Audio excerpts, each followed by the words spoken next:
The Tipping Point with Mike Tipton is brought to you by Dubby. What is Dubby? Dubby is a clean energy drink that is made to give you focus with no crash, jitters, or angst like those other energy drinks have. They also have no maltodextrin fillers and don't use artificial dyes. Dubby contains vitamins, amino acids, a nootropic, and 150 milligrams of caffeine. Dubby's products are made in the USA in an FDA-inspected facility that strictly adheres to GMP manufacturing guidelines. All of the flavors are unique and custom-made by Dubby, and you'll never taste our taste anywhere else. The best part about it is they're affordable. Dubby's drinks come out to about $1 per drink, much cheaper than Starbucks or any of those canned energy drinks. To learn more, visit w.gg.com/discount/MRTipton33 and place your order today. Use promo code MrTipton33 and save today. Dubby Energy, be better. What's going on, everybody? I want to tell you about my new friends over at Cleverman. Visit them online at becleverman.com. What they gave me was the energizing face and beard scrub along with the Cleverman face scrubber. And trust me when I say this, the energizing face and beard scrub smells amazing. Combining it with the face scrubber, making sure that your boy was looking as good and sexy as possible, opened up a whole different sensation in my face that I haven't ever felt before. I felt so clean, so fresh, and so clean, like Outcast said, and it helped me feel like I was ready for my day. Make sure you visit them online at becleverman.com and follow them on Instagram at clevermannyc. The link is up in my bio if you want to check out all the amazing products they have. Visit them online, becleverman.com.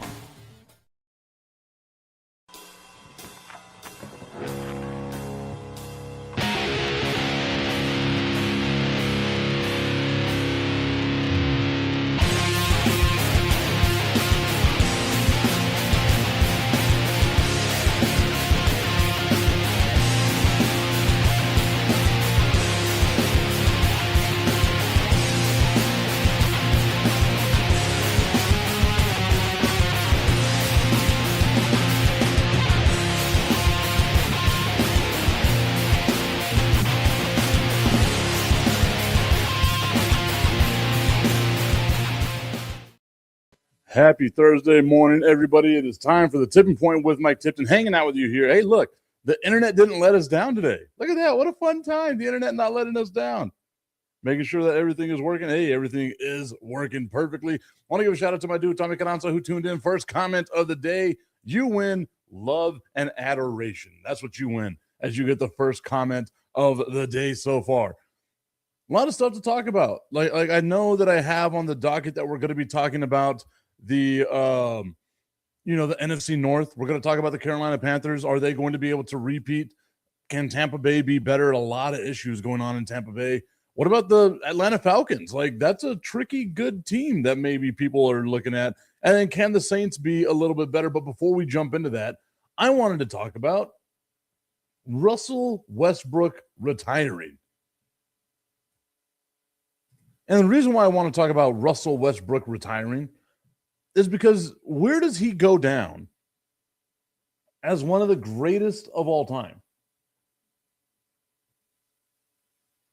Because we have to look at Russell Westbrook's entire career, his entire career, and like think to ourselves, that dude was pretty damn amazing, right? Like, again, the first person to average a triple-double since Oscar Robertson was able to do it in like the 1960s when they were playing against plumbers, as everyone out there would say, as the young kids would say. They were out there playing against plumbers. And I got to sit here and I got to think to myself, yeah, he never won a ring. Is the ring argument going to be the thing that stops people from saying that he was great? Like objectively great? Is it always going to break down to the rings argument? How many rings did you win? Does he get a pass for playing in like the Kevin Durant, LeBron James, Steph Curry era? Because there were like those guys winning championships, just the same way that we do it in the 90s, right? Where we say, yeah, those guys were great. Patrick Ewing was great. Charles Barkley was great, but they ran into a buzzsaw known as Michael Jordan, right? The early 2000s. Yeah, Chris Webber was great, but he ran into the Lakers, the Spurs, that amazing Pistons team, and then the comeuppance of those, Celtics and Lakers teams towards the ends of the 2010 or of the 20s. I guess the aughts would be the right way of saying it. Tommy's saying, I don't like the dude, but he was great for a while there. He really was, wasn't he? Like, he was unstoppable. But my question to that would be, is it the Kevin Love treatment that he gets? You know what I mean? Remember, Kevin Love was a double-double machine. 20 points, 10 to 13 rebounds a game, sometimes 30 points and 15. Like, Kevin Love was amazing. But the Minnesota Timberwolves were a horrible team, and he was getting the ball a million times, right? Like he had the opportunities to be amazing.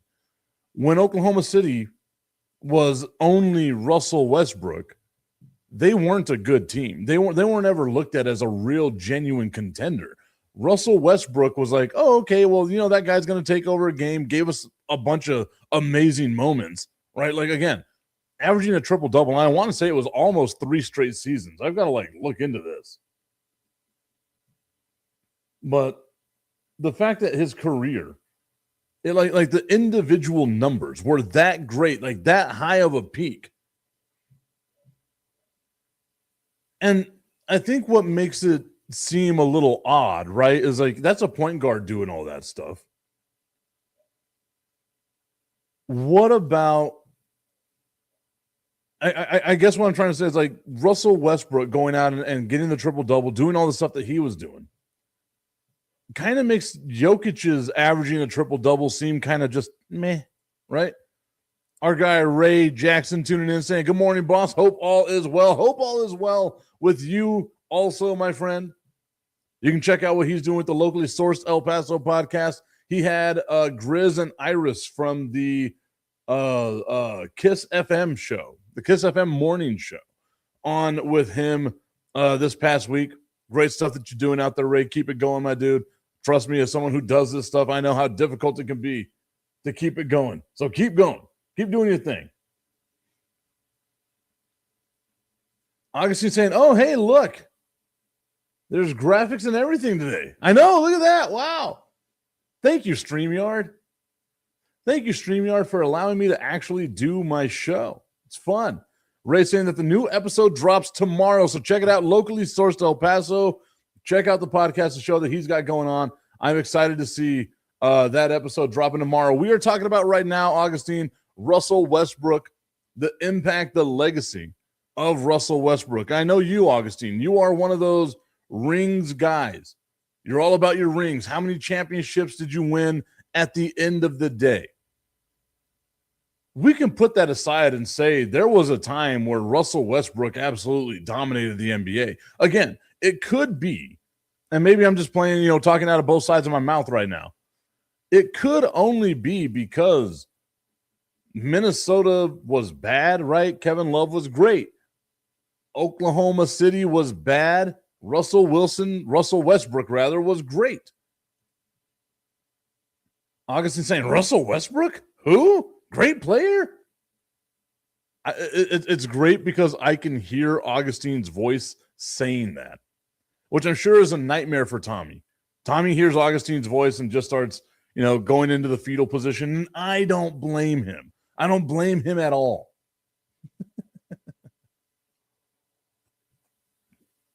But you got to look at it, man. Leads the NBA in 31.6 points a game that year. 10.7 rebounds, 10.4 assists. So 32 points, 11 rebounds, 10 assists a game. Westbrook was a great talent, but for some reason his brain never worked the right way. I can see that, but I want you to elaborate on that for me. I want to see if we're going in the right direction here. Tommy saying, you know it. Augustine saying, you live me, Tommy. It's supposed to be, you love me. The Cali Man 714 says, why does Russell Westbrook love going to the Brickyard? Because it's the only place where hitting nothing but iron is considered a productive day at work.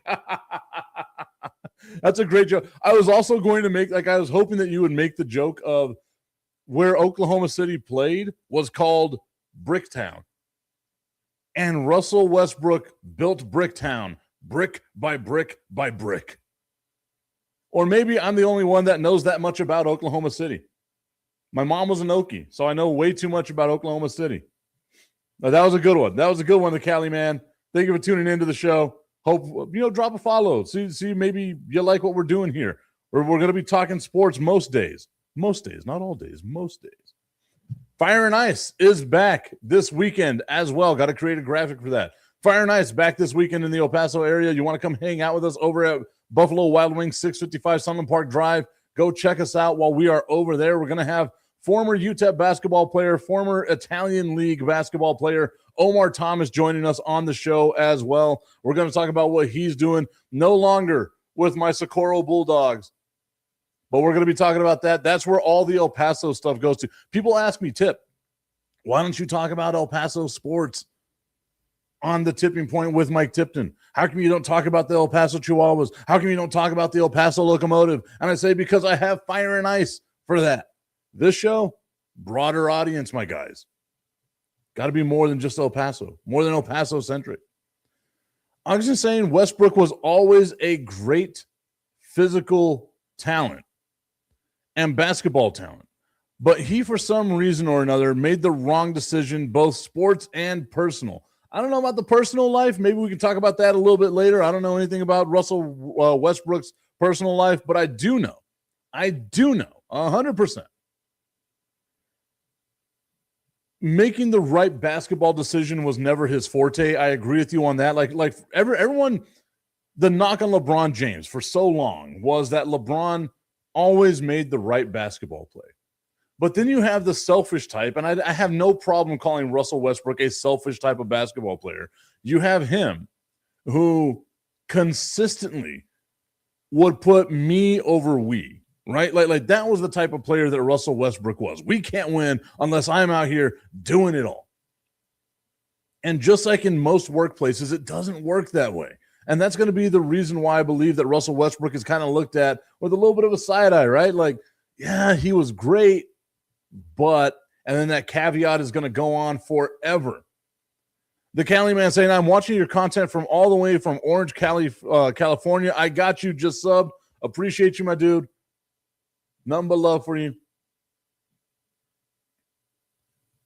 Oh, in a couple of weeks. Okay, so just so you know, Cali man, we are going to be breaking down each division over the next couple of weeks, right? Like this week, earlier in the week was the AFC North or the AFC South.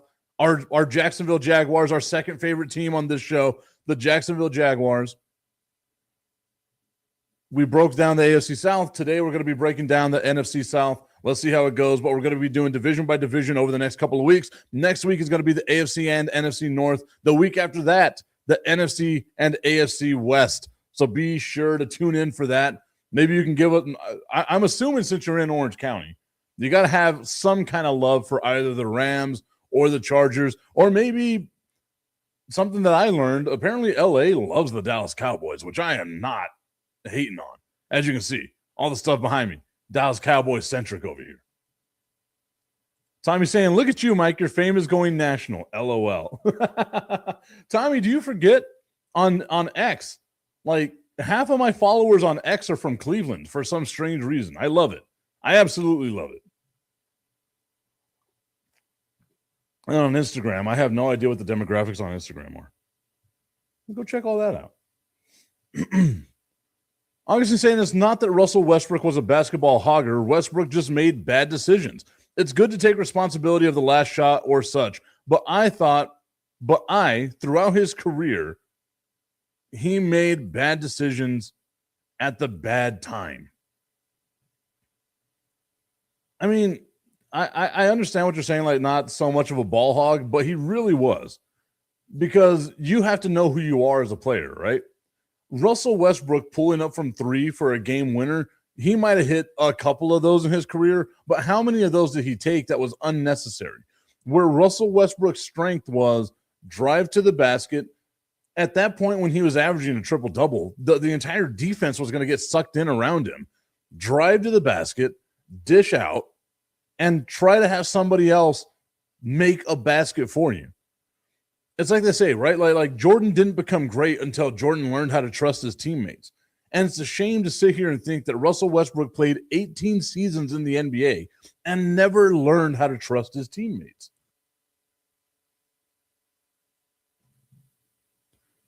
It's wild. Like to me, it really is wild. Because that's what basketball is. Like, you have to be able to trust your teammates. You got a guy like LeBron, again, one of the greatest of all time, LeBron, who's able to make the right decision at the right time, still get his, and, have the amazing career that he's had. What Russell Westbrook is going to be looked at from now on as like one of those what if kind of guys. What if he had left Oklahoma City like James Harden did, like Kevin Durant did? I think the biggest what if is going to be, what if those guys didn't leave Oklahoma City? Imagine if Oklahoma City had ran it back one more time, right? They could have had it. They could have had that magic there. I know it would have been difficult, but we've seen teams like the LA Clippers circumvent the salary cap as many ways possible. Oklahoma could have found a way. Oklahoma City could have found a way to keep those guys together. I was just saying he was part of a real super team in OKC. Early on he was. But the second James Harden left, that team wasn't the same. And I know a lot of people are going to be like, well, James Harden is this, James Harden is that. Say what you will about James Harden. He is one of the just best pure scorers we've ever seen in basketball. Whether it's from the free throw line, I know that's going to be the caveat. He was a free throw merchant. If we can sit here and you as NBA fans can glaze Shai Gilgeous-Alexander for the way that he plays, then you need to be glazing James Harden for the way that he plays, because it's the exact same guy.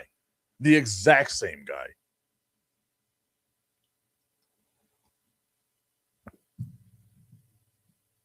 Sorry. Getting mad here. I don't think James Harden gets the respect he deserves, but maybe that's just me as a lefty looking out for my fellow lefties, right? I'm always going to be that guy. That's why I'm excited about talking about the NFC West coming up here or the NFC South rather, coming up here in just a little bit on the show. Russell Westbrook's legacy, what's it going to be? To me, one of the best physically talented basketball players we have ever seen. But definitely an underachiever whenever you think about the team accolades. And that's what you kind of want to see from your guys, is those team accolades. Being able to build up the team, being able to do all the things with the team that you want those guys to see, that you want those guys to be a part of. Augustine going deep, deep into basketball lore, saying Mark Aguirre was a free throw hog. I will be honest, as deep as my basketball knowledge is, I don't really remember watching a lot of Mark Aguirre. I remember Mark Aguirre on I want to say the Dallas Mavericks towards the end of his career, but not, the Mark Aguirre that was on the Mavericks before he went to the Pistons and won some championships, right? Like, I remember an old washed Mark Aguirre. Augustine saying Westbrook, the player that never was. I don't know if you can say that though, man. He averaged a triple-double. What was it, 2 years in a row, 3 years in a row? That's effing impressive. Like, it really is. You can't sit there and be like, oh, he was a player that never was. Again, he didn't win championships, but he won. Did he win an MVP? I have to look that up. Dealing with a migraine now, guys.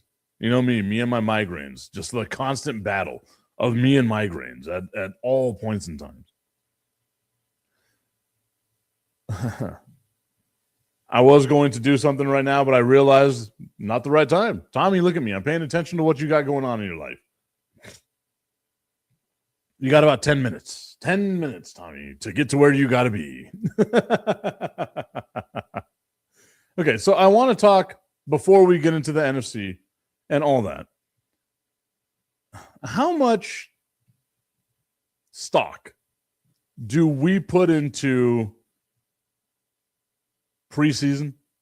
Right? Like, I know last week a lot of people were super happy. Oh my God, football's back. We had the Hall of Fame game. Adam Vinatieri with a great Hall of Fame speech. Drew Brees, Luke Kuechly, all them get into the Hall of Fame. Decent, right? It was a fun time. The Hall of Fame stuff was a fun time. But how much stock do we put into the preseason? Because today we have, again, preseason football. The Cincinnati Bengals, I believe, are playing. I can't remember who they're playing against, but I know the Bengals are playing. Got to put my glasses on because I'm old and I can't see anymore.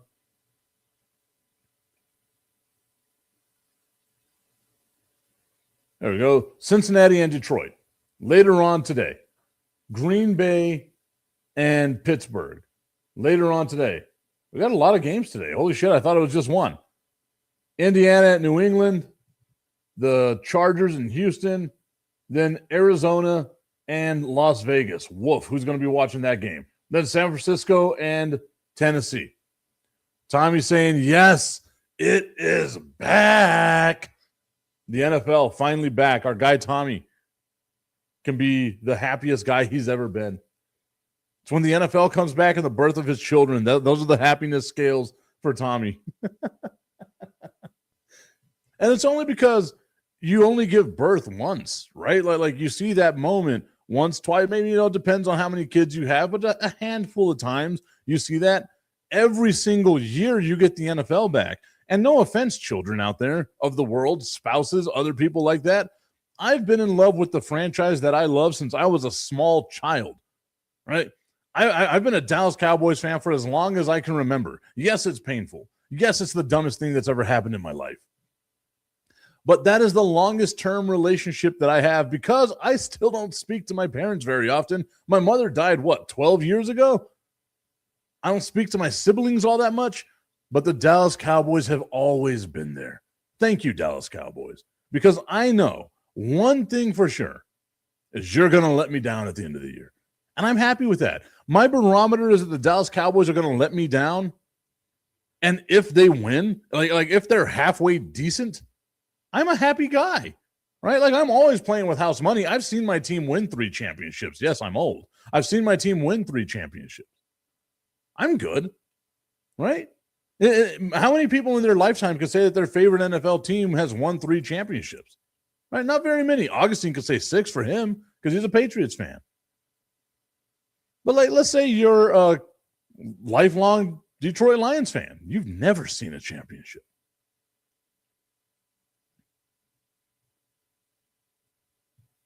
Tommy agrees with me on that.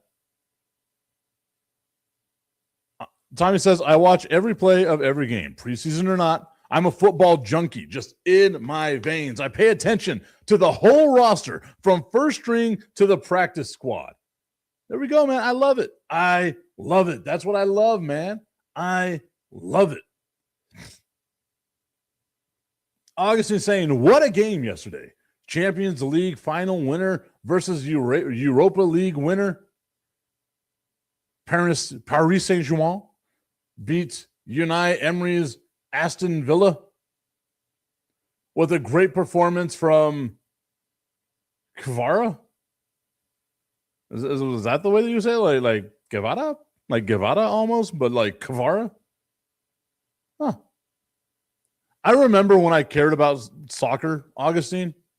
It's every home game Saturday and Wednesday.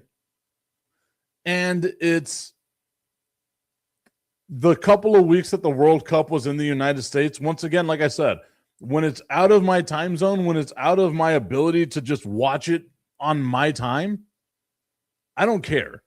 And I did love, again, for those that don't know, I work at a baseball stadium. We have a big Jumbotron, all that good stuff, right?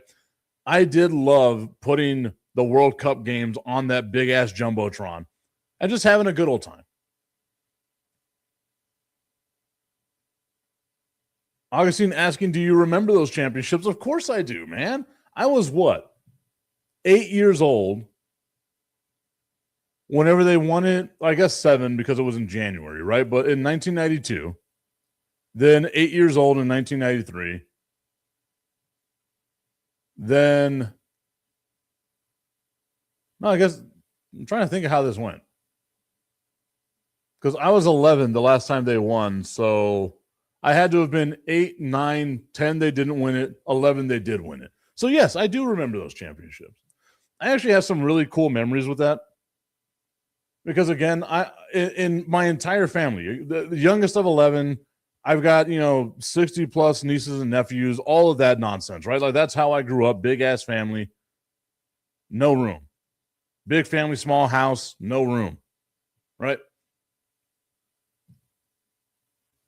And some of the like core memories I have of like what brought me my fandom into sports was there was a time where I'm a quiet guy, mostly reserved all the time, and I wasn't super loud or any of that stuff. So whenever I watched the Super Bowl, it would just be me 90% of the time, just me at my parents' house. We didn't have a big ass TV or any of that stuff. We had like one of those old TVs that sat down on the floor, and I'd be on the floor in front of the TV. We didn't have cable, so we only had those channels, and that's how I got to watch the NFL, right?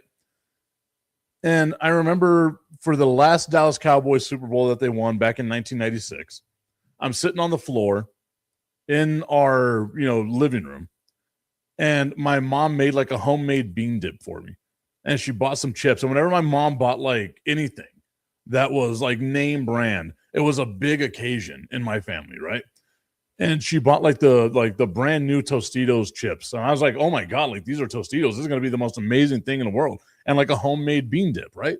And that memory always stuck with me. That was like one of my favorite childhood sports memories. As dumb as it sounds, is watching the Super Bowl with my mom, who was asleep the entire time, eating a bean dip that she made for me, right? Like that is a core memory for me as a sports fan, because I didn't get to do a lot of sports as a kid, right? I think I remember telling y'all, 1992, we're moving mobile homes and doing all that stuff, right? I had to get a radio TV combo that we got from a repossessed mobile home, because we had to like take the mobile home apart, and this radio fell out of like an area. It probably had drugs in it at one point, I'm sure. But like, I remember plugging this thing in and being like, oh my God, this radio has a TV on it. And the screen's like smaller than that on my cell phone. But like, that's how I would watch baseball games on Fox on like Saturdays and Sundays and stuff, right? That's how like I started watching sports, was that little appreciation from a screen yay big that was in black and white. I watched Jim Abbott pitch a no-hitter on a small screen that was black and white, and I fell in love with the New York Yankees at that point in time. A one-armed lefty. Oh my God, dude. Augustine saying the player's name. Jesus, dude. I am not. I'm not even like, you have fun pronouncing that. Tommy's saying that he remembers all of the Dallas Cowboys Super Bowls. The way it should be, man. The way it should be. Augustine's saying, dude, that was probably the best bean dip you ever had. 100%. 100%. Love it, man. Like those are the things that make you love sports, right? Like those little memories, those core memories of sports. We didn't have a lot growing up, man. So being able to have like that bean dip, and my mom actually buying the brand name chips, oh my God. It was a huge moment. That's how I knew the Super Bowl was a huge moment in time. I genuinely watched. Wow, it feels just like the last Spurs championship I watched. I watched the Super Bowl by myself, but at least my mom was in the room, right? Like that's how it was for me.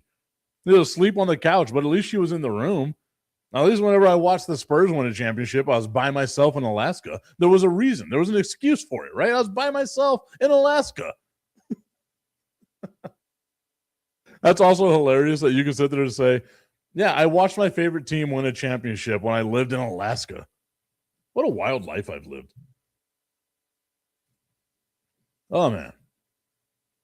I don't even know what the hell got us on those conversations.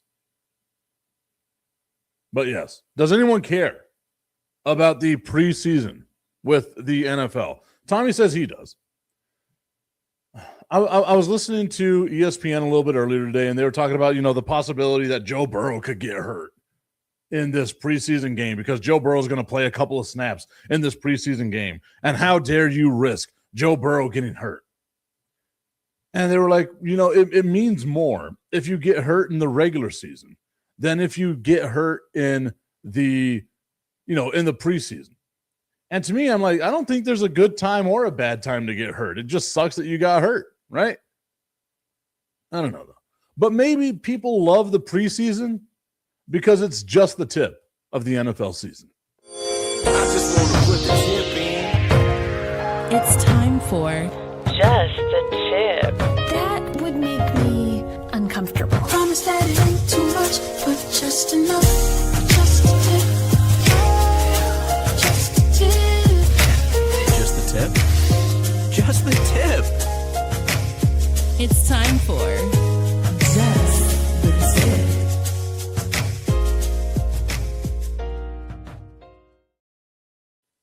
Just the Tip and the preseason of the NFL is brought to you by our friends over at www.myhappynuts.com. Check them out today, guys. Whether you're new to this show or you've been a longtime listener of the show, if you're a longtime listener of the show, you are clearly a masochist. But thank you for being a part of the Tip Nation, for being one of the tip heads that are out there, for being a tippy, all the tippies that are out there. Thank you so much. Well, we are brought to you by our friends over at www.myhappynuts.com. Check them out today. They've got everything you need. We are in the throes of summer. We got Cali Man over in California. We're all over here in El Paso, Texas, where it's hotter than Satan's nutsack right now. And we've got all the humidity out there, which means you're just getting caked in duck butter down in your lower regional area. Your dick is what I'm talking about. Your cock and balls is what I'm talking about. Tried to get through that without laughing. Get the comfort powder, the comfort cream, slather it all over you, boys, and you're going to be good. You're going to be comfortable for the whole remainder of the day. No matter how hot it gets, I know I'm comfortable because I went and I got www.myhappynuts.com comfort cream. And I took a shower with the Big Wood body wash. So I smell amazing. I feel great. And my nuts are the happiest they've ever been. www.myhappynuts.com. Use promo code Mike Tipton at checkout and save on all of your male grooming needs. That was probably one of the worst ones that I've done. But it was fun. I had a good time. I hope you had a good time. Tommy's saying LMAO right on time. I'm glad you got it right on time, dude. Hey, no kids in the car, the way that it should be. Tommy's saying, or Augustine saying that he's in Mexico right now. Hey, no matter where you are, it's hot. It's muggy. You don't want it to be that way. Thank God there are no kids.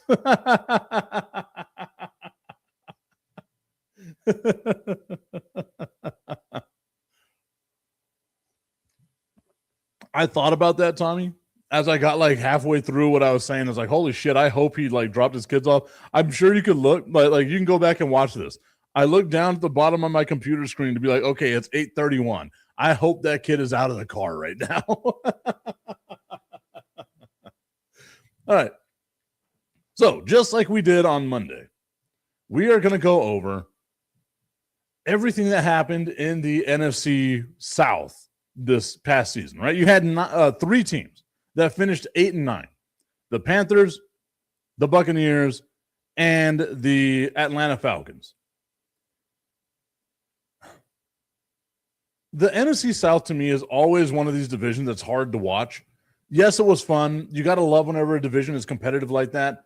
But you also kind of knew that there was no shot in hell that any of those teams, no matter who won, was going to be any sort of successful in the playoffs. You kind of hoped that they would because you got friends that root for those fan bases, but you also in the back of your mind knew there's just no way in hell this is going to happen. But whenever you look at some of the storylines that surround these teams, you get back, you got to sit back and think to yourself, okay, Bryce Young, just 2 years ago, was looked at as a huge bust, right? Like, and nobody wanted Bryce Young around. He almost lost his job to Andy Dalton, and if not for a car accident where Andy Dalton like sprains his thumb, Bryce Young is more than likely riding the bench the rest of that season, and God knows what Bryce Young's career is right now. But last year he has a career year. Yes, it was a short, it's a short career that he's had so far, but he's got, something, right? 3,000 yards, a little over 3,000 yards, 23 touchdowns, 11 interceptions. You'd like to see the interception rate go down. 188.2 yards a game passing. Not great. You kind of want to see more there, right? The next step for him would be 3,500 to 4,000 yards passing, 30 tutties, 25 to 30 tutties, and under 10 interceptions, right? Like that's what you would like to see from Bryce Young going forward. You had to think to yourself, wow, this team, they were kind of a running team, right? Chuba Hubbard had a little bit of a resurgence. Rico Dowdle, another 1,000-yard season for him, 1,076 yards, 6 touchdowns, but no longer with Carolina. And it makes you think, again, the devaluing of the running back, right? Yeah, we saw Jonathan Taylor sign a huge contract. But the devaluing of the running back, that's a 1,000-yard running back, back-to-back seasons with 1,000 yards, and going to be on his third team in 3 years is Rico Dowdle because he signed with Pittsburgh this offseason. You sit there and you say to yourself, the Carolina Panthers, a young team, right? You got the young quarterback, a young wide receiver with Tet McMillan, 70 receptions, over 1,000 yards and 7 touchdowns in his rookie season. That's some great stuff, man. Like the building blocks are there. Obviously, you sit back and you look at that division. The NFC South is, yeah. I could have swore I said Pittsburgh Steelers, but maybe I said somebody else. But yeah, Rico Dowdle, third team in 3 years, which is wild to me. It's absurd, right? Like a 1,000-yard back. Augustine asking, is 1,000 yards a big deal? Would it now be 1,200 yards? 1,000 yards is a big deal because there's a lot of teams out there that didn't get a 1,000-yard rusher. A lot of them. So let's look at who the Carolina Panthers lost in free agency. We already mentioned it. Rico Dowdle going over to Pittsburgh on a 2-year, $12 million deal. They lose a defensive lineman. Ashawn Robinson goes over to Tampa Bay. They lose an offensive lineman. Cade Mays goes over to Detroit. They lose another edge rusher going over to Detroit and G.J. Wanham. Christian Rosenboom, the linebacker, goes over to Tampa Bay. They lost a lot of people to Tampa Bay and Detroit. That's wild, right? But nobody major, right? Like when the biggest free agent you lose is only $25 million and it's an offensive lineman, you kind of feel good about that, right? So who'd they sign? Did they go out there and they sign anybody that makes you feel happy? Well, they went out and they got Jalen Phillips, edge rusher from the Philadelphia Eagles. And you got to remember that Philadelphia Eagles defensive line was fantastic. 4-year, $120 million for Jalen Phillips. Glad to see that he's not in the NFC East anymore. Then they go out and they get a great linebacker from the Jacksonville Jaguars in Devin Lloyd. A 3-year, $42 million deal. And then just a bunch of other guys out there. They got Kenny Pickett. You know, you got a ton of dudes for like $4 million and less, right? Like, these aren't going to be guys that you are going to see tearing a whole bunch of stuff up, like John Michie, right? Like that's not going to be great. You still kind of okay. Well, they got a little better on defense. What are we going to do to make up for the loss of Rico Dowdle? Do we have another target that we can give Bryce Young to help out Tet McMillan? In the first round, they get an offensive lineman, Monroe Freeling out of Georgia, so it's not bad. They get who I think is one of the best defensive linemen in the draft, which was Lee Hunter out of Texas Tech in the second round. Then they get a third-round wide receiver, Chris Brazel from Tennessee, Will Lee the third from Texas A&M, the cornerback, a center to help out the offensive line in the 5th round, safety in the 5th round, linebacker in the 7th round. Nothing major there, right? It doesn't seem like they did the necessary steps to go and take a huge leap forward. But again, in the NFC South, we just saw it. You can have a losing record and win that division. So if they go 9-8 this year, that's an improvement, right? 10-7 this year, that's an improvement. They could probably win the division there. But did they do enough? Well, let's see what the other teams did. Let's go over to the second place team in that division, the Tampa Bay Buccaneers. Again, with an 8-9 record, Baker Mayfield, 3,600 yards, almost 3,700 yards, 26 touchdowns, 11 interceptions. You want to see the interceptions drop down a little bit, but Baker Mayfield is a gunslinging quarterback. He is what he is. You take the good with the bad. Bucky Irving got 500 yards, 588 yards this year, 1 touchdown. Rashad White, 572 yards, 4 touchdowns. Between the two of them, they almost had as many touchdowns as Rico Dowdle did with the Carolina Panthers. Then Emeka Egbuka emerged as a great wide receiving option for the Tampa Bay Buccaneers. 63 receptions, 938 yards, 6 tutties, right? Then you look at the flip side of that coin. We all associate one guy with the Tampa Bay Buccaneers and their success, and that's Mike Evans. Well, Mike Evans is now a San Francisco 49er, which terrifies me as a Dallas Cowboys fan that he is in San Francisco. I just hope that Brock Purdy is still dog shit. They lose Mike Evans to San Francisco in free agency. They lose their cornerback, Jamel Dean, in free agency as well. Defensive lineman, Logan Hall, they lose him, and then a bunch of other guys that don't necessarily matter, but they also lost Rachaad White, their second leading running back. They lose him to the Washington Commanders. So what do they do to combat this? What do we do to make sure we get better at what we're doing? They signed a shit ton of people. They re-signed tight end Cade Otton, give him a 3-year, $30 million deal. Nothing splashy, right? They get Alex Anzalone from the Detroit Tigers, help out that linebacking core. Great job there. I love me some Alex Anzalone. A 2-year, $17 million contract. They get Kenneth Gainwell, who led the Pittsburgh Steelers in rushing and in receptions last year because Aaron Rodgers is a dump-down kind of guy now. They signed Kenneth Gainwell to a 2-year, $14 million deal. Then a couple of other guys to like 1-year deals. Nothing to write home about, right? But they kind of fixed some of the problems they had, right? Like they lose a linebacker, they sign a linebacker. To me, probably a better linebacker. They lose a running back, they get a running back in Kenneth Gainwell. You put Kenneth Gainwell and Bucky Irving back there, that's going to be fun, right? But you lost Mike Evans. And that's a huge one to me. That is a huge one to me, losing Mike Evans, at the heart and soul of your team, basically. What do they do in the draft? What did the Tampa Bay Buccaneers do in the draft? They got who I thought was the best edge rusher in the draft, which was Ruben Bain out of Miami, to help out that defensive line. Again, we're looking at what all these teams are doing. They're focusing in on defense.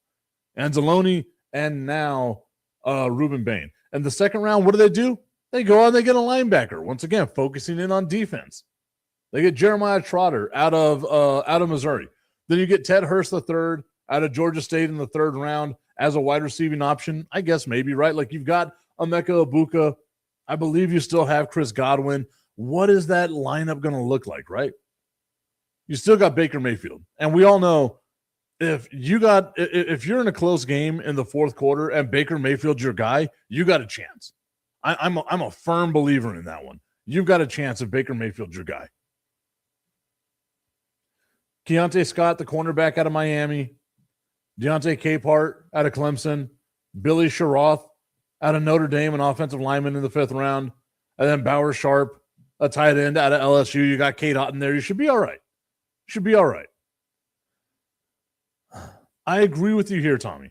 Tommy says he feels like the Bucs take the South this year. I know that they lost Mike Evans, but I feel like Emeka Egbuka is ready to fill that role. He filled that role last year, right? Like the Tampa Bay Buccaneers last year lost a lot of really close games. There was a ton of injuries. It felt like they would get somebody back and somebody would, go down. If Baker Mayfield stays healthy, and I know that's always the big caveat, right? Like that's the biggest if in the world. If. And then Tommy was asking that age-old question right there. Did they give Baker Mayfield his contract? They haven't yet.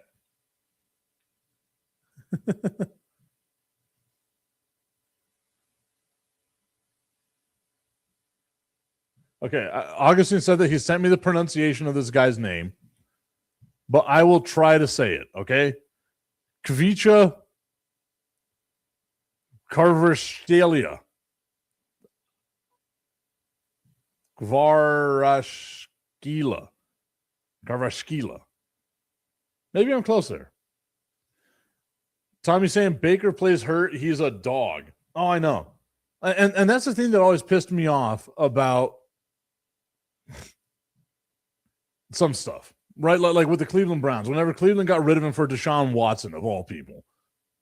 Baker Mayfield plays hurt for the Cleveland Browns, and for whatever reason, the Browns are like, you know what, get the hell out of here. Tommy's saying that he knows that Baker was not happy over his contract issues a few weeks ago with the Bucs. I know. And it's been very, very vocal about that. I'm trying to see here if they've got something going on. He signed a 3-year, $100 million deal in March 2024, but he still does not have a new contract. Augustine saying Baker Mayfield is an amazing quarterback, so underrated. I agree 100%. I will never understand the Baker Mayfield hate. Maybe it's, the small ties to Texas Tech and Oklahoma. He has a $39.975 million cap hit this year, but this is the end of his contract. This is the end of the contract. If you're Tampa Bay and you want to move on from Baker Mayfield, the question there is, who do you go get? Like who in free agency do you go and try to get?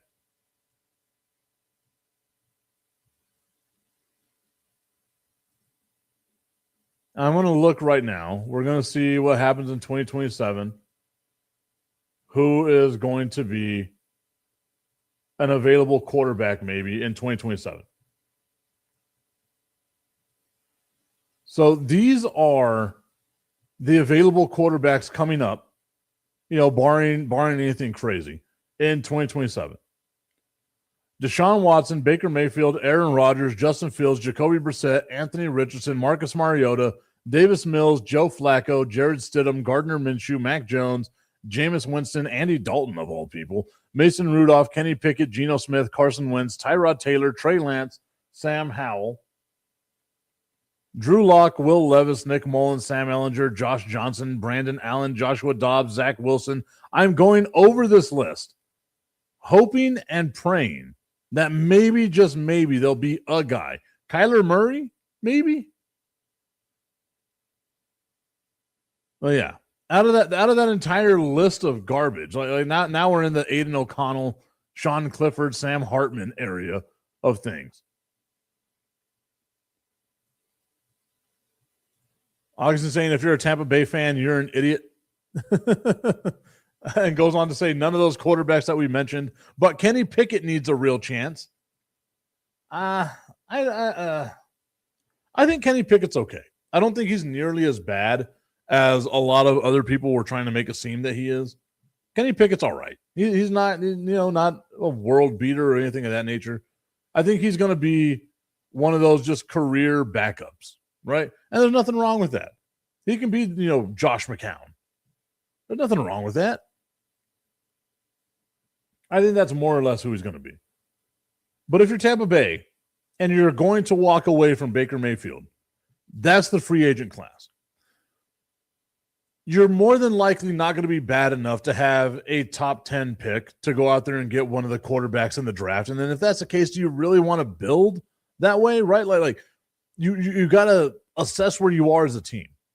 You're a fringe playoff team. You can win the division this year. More than likely should win the division this year. But are you good enough to really do anything of note?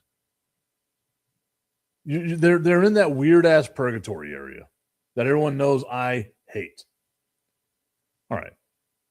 But I agree with you, Tommy. I could see a scenario where the Tampa Bay Buccaneers win that division. Now let's go to a team that I think is interesting, to say the least.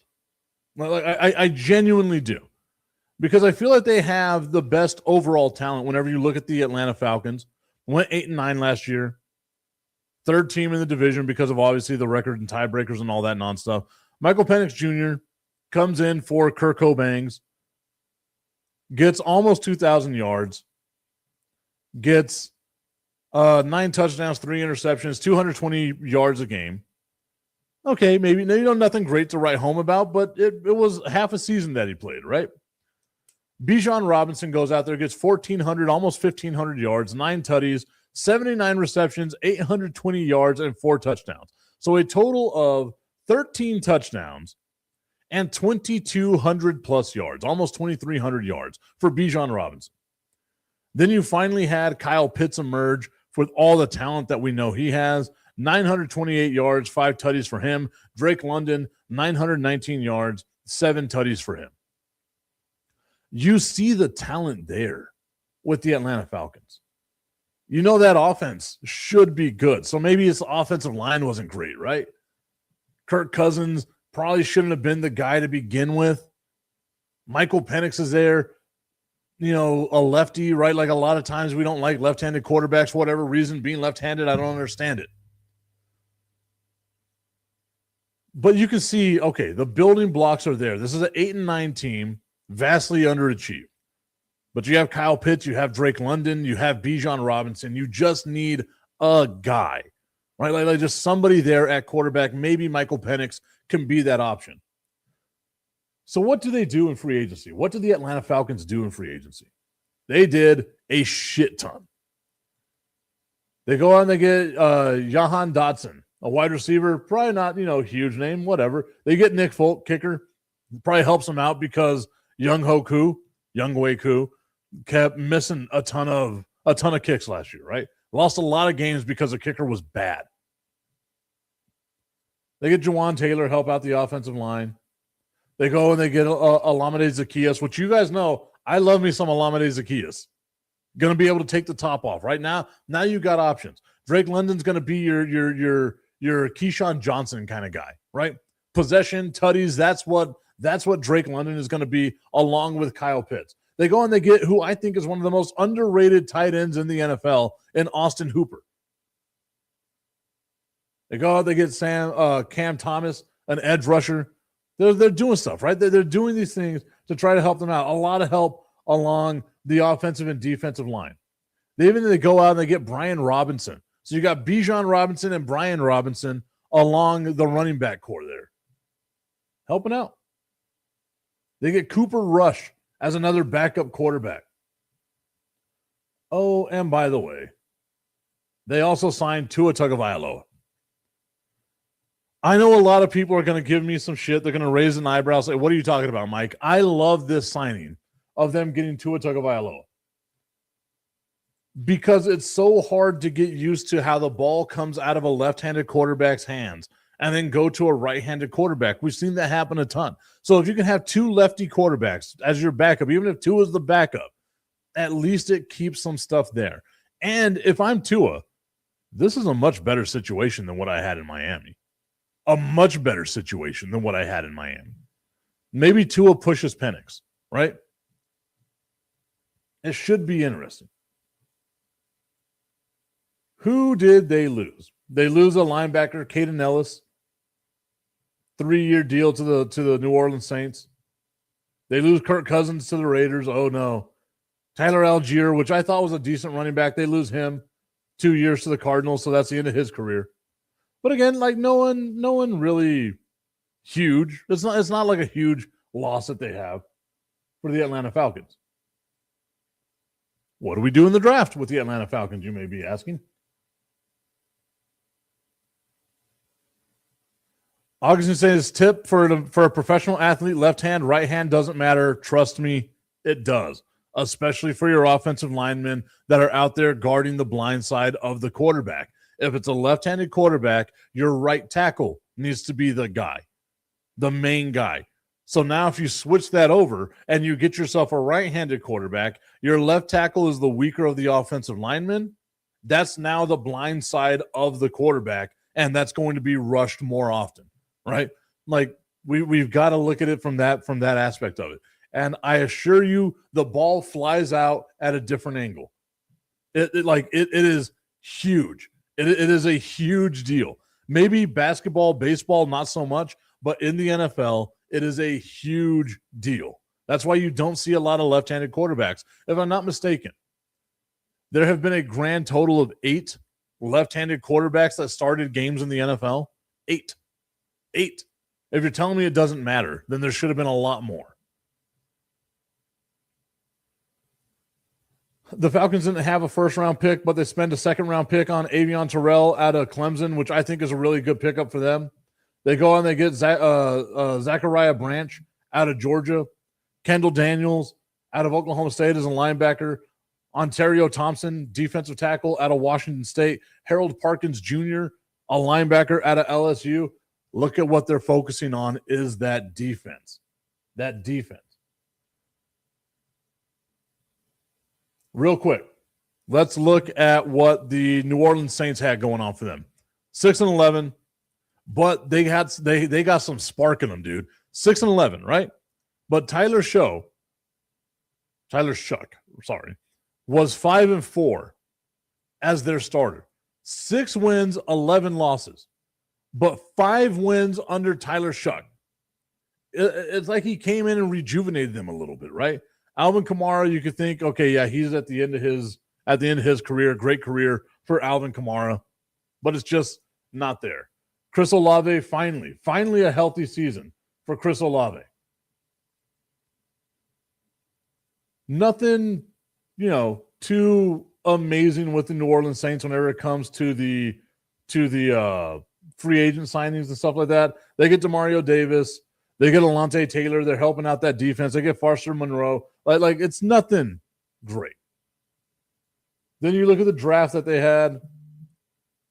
They get Jordan Tyson, a wide receiver out of Arizona State, to go alongside Chris Olave.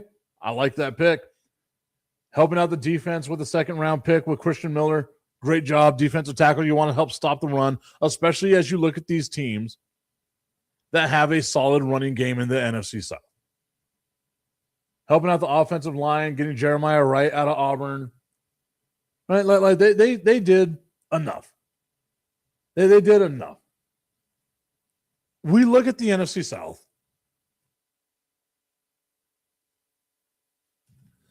We look at the NFC South and we can say, this division is up for grabs, right?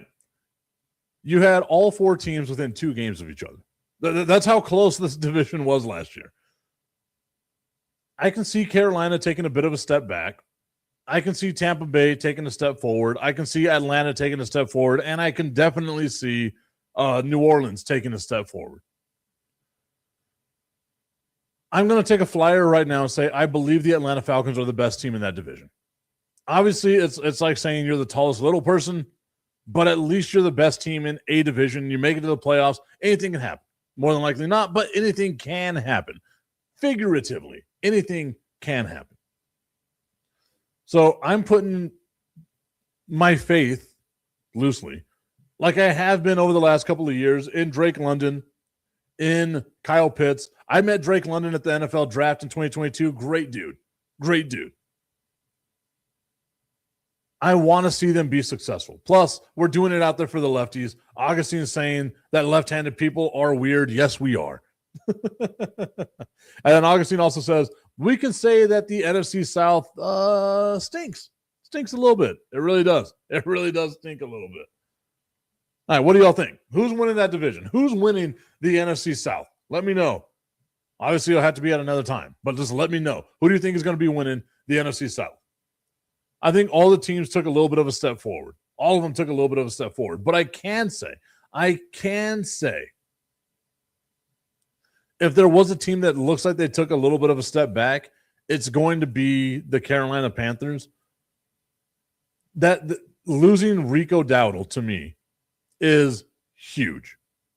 And it's going to show. It's going to show. Tommy says he's got the Bucs. I can see why he could say he's got the Bucs. So, hey, I'm happy with that. All right, y'all. Tomorrow, Friday, a TIP VIP Friday. Maybe Augustine joins the show. Maybe Tommy joins the show. Who knows? We're going to see how it goes, everybody. Well, thank you so much for tuning in. We will see you all tomorrow. Have yourselves a great Thursday, y'all. Maybe I'll see you at the ballpark today.